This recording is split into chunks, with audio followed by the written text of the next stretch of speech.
Alfonso Rueda reclama ao Goberno Central axilizar a conexión ferroviaria de alta velocidade co Porto. No seu primeiro encontro co alcalde da cidade de Lusa, Rueda comprobou que hai maior vontade por parte do Executivo portugués que espera ter a liña rematada no 2032. Aumenta a presión sobre o ministro do Interior tras a denuncia por agresión sexual contra o número 2 da policía. Marlaska enfrontouse a berros que pedían a súa dimisión no Congreso. O Partido Popular exixe o seu cesamento inmediato. O ministro di que só renunciará se a vítima llo pide. O mércores de Cinza anuncia a fin do entroido. Hoxe enterramos a sardiña, despedimos o exceso e as sátiras propias destes días e comezamos a Coresma, un período de recollemento e moderación ata a Semana Santa. Boas noites. As conexións ferroviarias centraron o primeiro encontro de Alfonso Rueda co novo alcalde do Porto. O presidente da Xunta agradece o compromiso de Portugal ca alta velocidade a Galicia. Ana Carpintero. O alcalde do Porto defende que para o seu país é igual ou máis importante a conexión por alta velocidade con Galicia que con Madrid e agarda que a obra estea rematada no 2032. O presidente da Xunta ve máis vontade política no lado portugués e pídelle ao Ministerio de Transportes español o mesmo compromiso para avanzar no AVE Vigo o Porto. As garantías do goberno portugués, defende o alcalde do Porto, son claras e inequívocas de que van cumprir co calendario marcado de rematar a alta velocidade ata a fronteira galega no 2032. É esse o calendário com que estamos a trabalhar e que continuaremos a trabalhar, não tendo nenhuma razão para não acreditar que em 2032 essa linha possa estar concretizada. Alfonso Rueda, que coincide co alcalde en que é necesario modernizar as conexións ferroviarias actuais, pídelle ao goberno español que axilice a alta velocidade entre Vigo e Valença. Se vostede pon agora mesmo a tramitación que se está facendo en Portugal e a tramitación que se está facendo en España, Portugal leva moita ventaxa e, na miña opinión, agora mesmo está demostrando moitísima máis vontade política o goberno de Portugal que o goberno de España en facer esa conexión. O presidente da Xunta e Pedro Duarte acordaron tamén organizar este ano unha programación conxunta para promocionar o Xacobeo 2027. Imos xa co asunto central da política nacional hoxe. Os populares piden a dimisión do ministro Marlaska logo de coñecerse a presunta agresión sexual do xefe da Policía Nacional. O ministro asegura que el actuou cando soubo da denuncia, pero non convenceu a boa parte da Cámara nun pleno moi tenso. Na denuncia, a xente relata que en abril do ano pasado o xefe da Policía Nacional, José Ángel González, con quen mantivera unha breve relación, a levou a un piso do Ministerio do Interior e ali la ataca, la violenta, le rasga la ropa, en un auténtico horror que dura bastantes minutos. Seguíronlle supostamente semanas de acoso para que non denunciara tanto do DAO como do seu asesor, o comisario Óscar San Juan, agora apartado do cargo. A muller acabou collendo unha baixa. Preparou a querela discretamente, con moita documentación e levouna directamente ante o xuíz para evitar precisamente interferencias da policía. Estamos hablando de un material escalofriante. Hay grabaciones de audio del momento de la agresión, que la víctima, al sentir la situación de peligro, pues puso su teléfono a grabar. O ministro do Interior asegura que non soubo nada ata este martes, pero no PP acúsano de tapar o caso. Sabemos que lo conocían y que ha cesado y ha sido dimitido única y exclusivamente porque ha salido a la luz. E por iso piden a súa dimisión a pupos da bancada popular contra aplausos dos socialistas.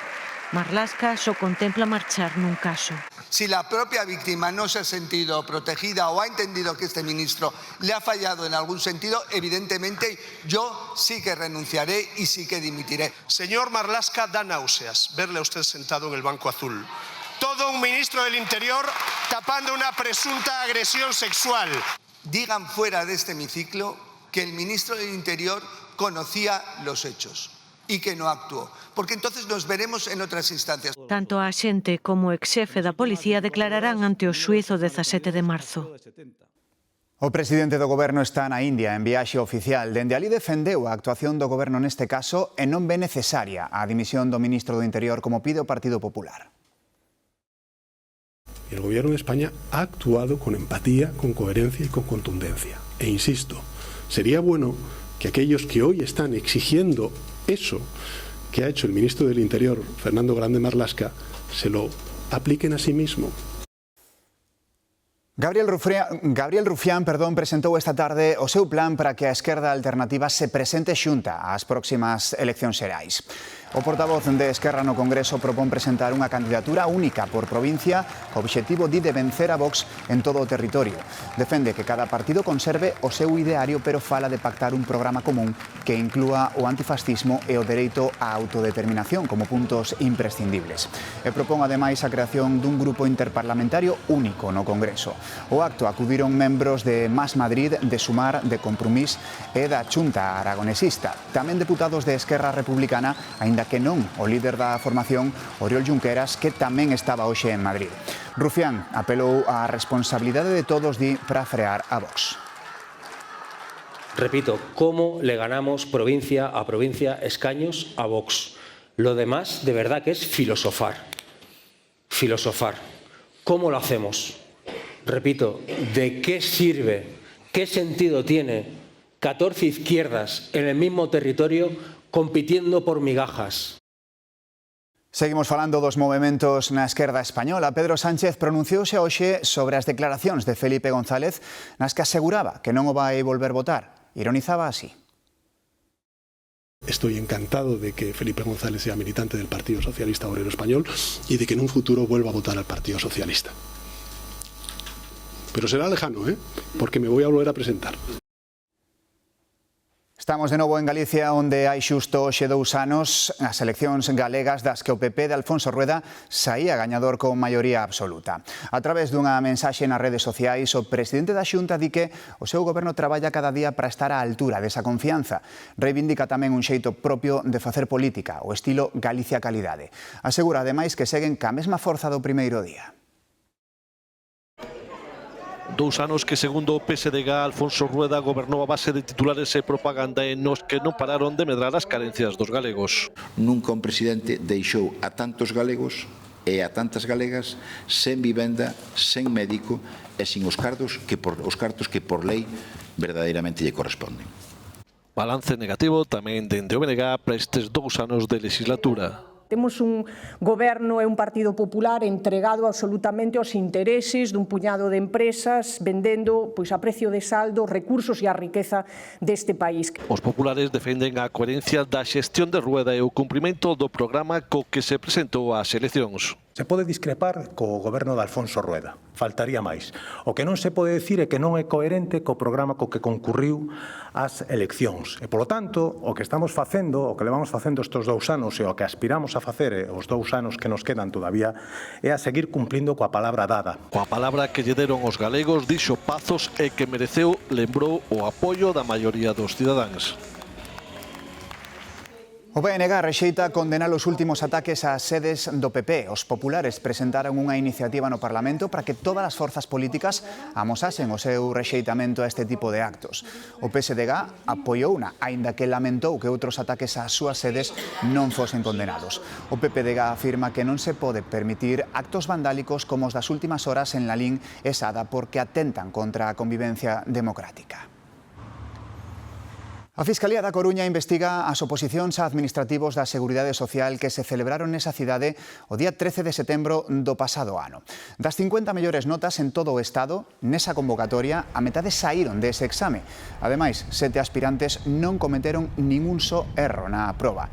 A Policía Xudicial investiga se se produciron irregularidades e, no seu caso, identificar os responsables. Os funcionarios do Estado traballarán a partir de marzo 35 horas á semana. Son 2 horas e media menos que a actual xornada laboral. A redución pactouse na última reunión da Mesa de Negociación da Administración Xeral do Estado. A norma beneficiará 250.000 empregados públicos. Quedan fora os militares, as forzas de seguridade, funcionarios de prisións e sanitarios e docentes.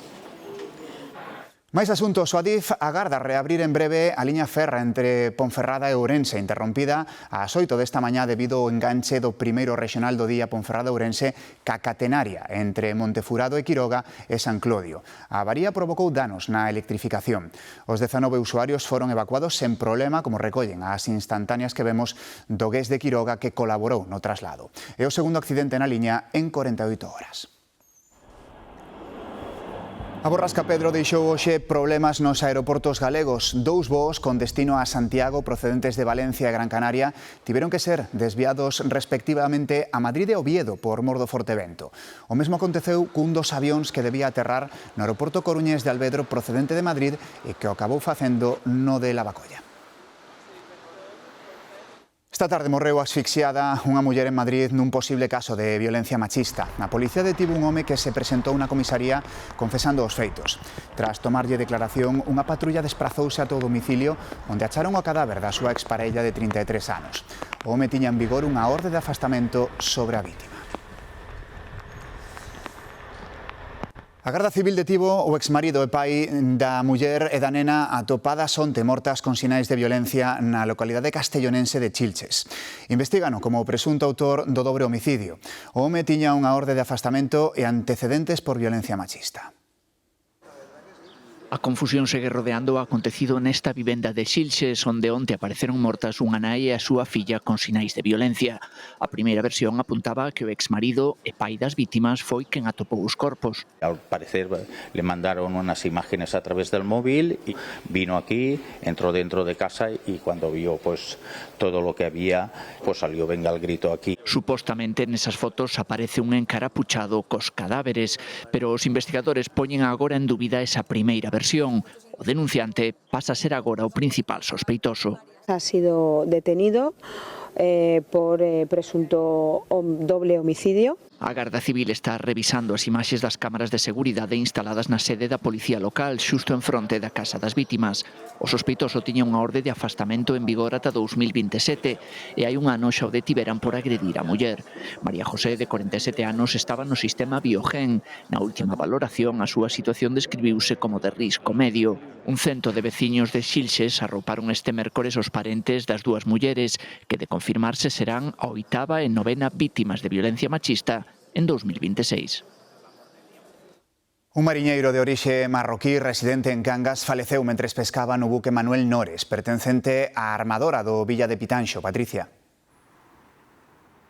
Sí, pesar en Cangas pola morte de Said Daga, un mariñeiro de 58 anos, nacido en Marrocos pero asentado aquí na localidade de dende hai anos, faleceu nun accidente laboral a bordo do buque Manuel Nores, pertencente a Pesquerías Nores, que é a mesma armadora que o Villa de Pitanxo. O barco atopábase a 300 millas das costas de Uruguai, dirixíase cara aos caladoiros do Atlántico Sur. O home recibiu un golpe co cable da maquinaria de descarga, quedou moi grave e faleceu horas despois. Agora o buque diríxese cara a Montevideo, onde chegarán as próximas horas e ali comezarán xa os trámites para repatriar o corpo.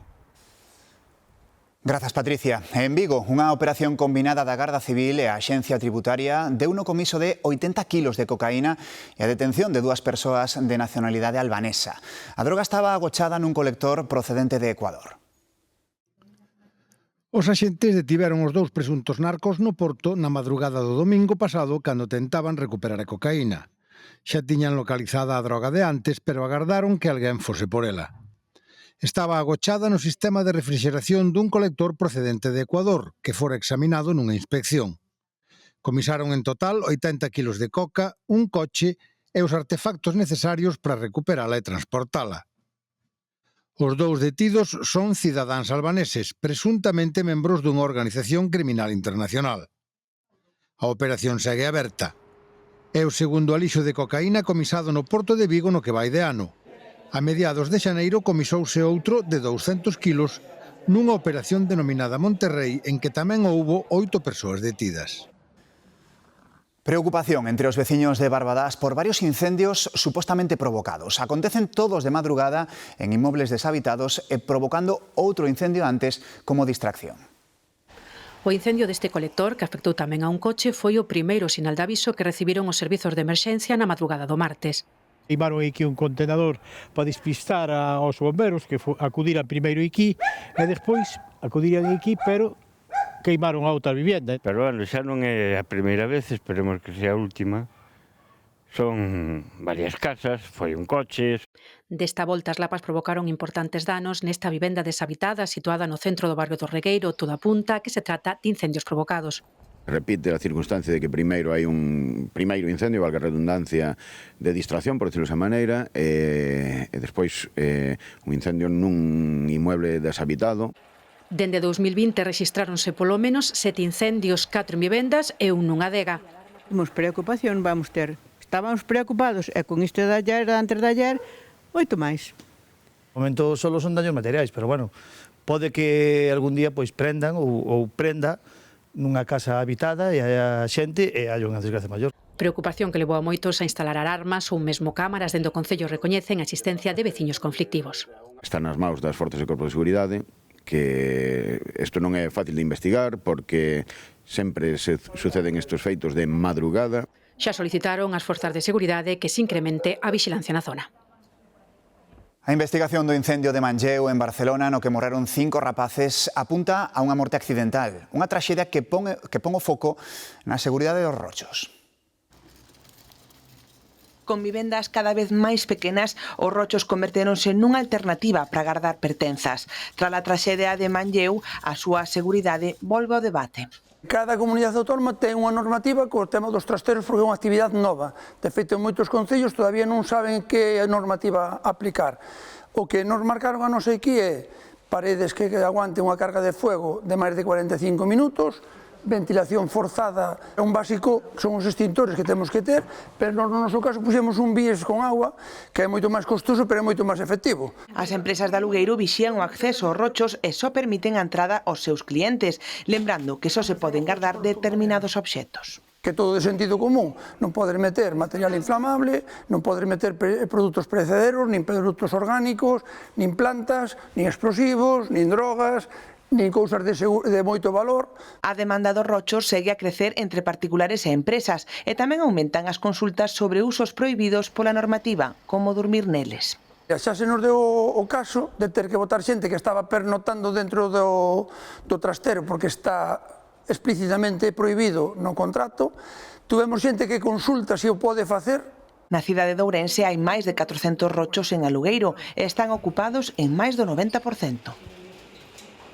Aumenta o número de nacementos en Galicia. Segundo os datos publicados polo Instituto Nacional de Estatística, no 2025 superáronse os nacementos do ano anterior nun 1,6%, algo que non se conseguía desde hai máis dunha década. Atrásase a idade das nais, sendo a franxa máis repetida a que vai dos 35 aos 39 anos. Con todo, as defuncións seguen medrando a maior ritmo que o de bebés nacidos.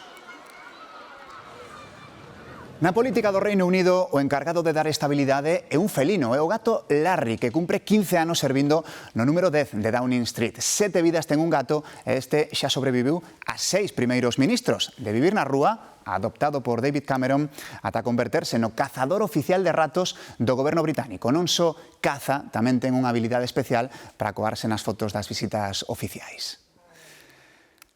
O novo embaixador dos Estados Unidos en España presentou as súas cartas credenciais ante o rei. No Palacio Real, Filipe VI recibiu o diplomático norteamericano Benjamin Leon nunha época onde as relacións cos Estados Unidos non pasan polo seu mellor momento. De xeito inusual, no acto estivo presente o ministro de Asuntos Exteriores, José Manuel Álvarez. Ante o rei presentáronse tamén os embaixadores do Xapón, Haití, Uruguai, Malaisia, Grecia e Bulgaria. En Roma, o Papa presidiu a celebración litúrxica que inicia o tempo de Coresma. Fixo desde unha das basílicas máis históricas da cidade, Santa Sabina. Desde alí, o pontífice pediu aos fiéis aproveitar este tempo espiritual para recuperar a esperanza no mundo, Javier.